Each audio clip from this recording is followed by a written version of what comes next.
St. Gianna Oratory presents Daily Thought of St. Francis de Sales for August 29th. In the opinion of the great St. Thomas Aquinas, it is not expedient to consult much and deliberate long about an inclination to enter a good and well-regulated religious order. It is sufficient to have a serious discussion with a few people who are truly prudent and capable in such matters. They will be able to help us come to a simple, sure answer to our question. But as soon as we have deliberated and decided, we must be firm and unchanging. We must never let ourselves be shaken by any hint whatsoever of a greater good.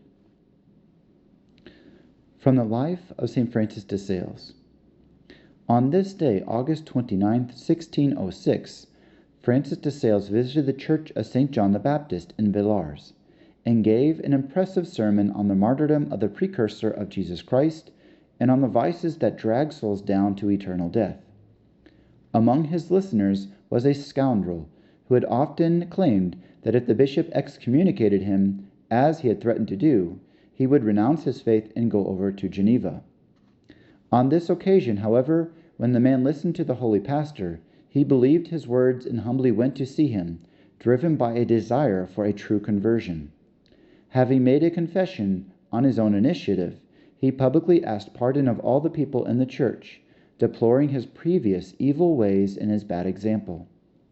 The saintly pastor was so moved that he embraced him tenderly and said to the bystanders, "Let us rejoice, my children. Here is our brother, who, according to the gospel, has plucked out his eye and cut off his hand because of his desire to enter the kingdom of heaven.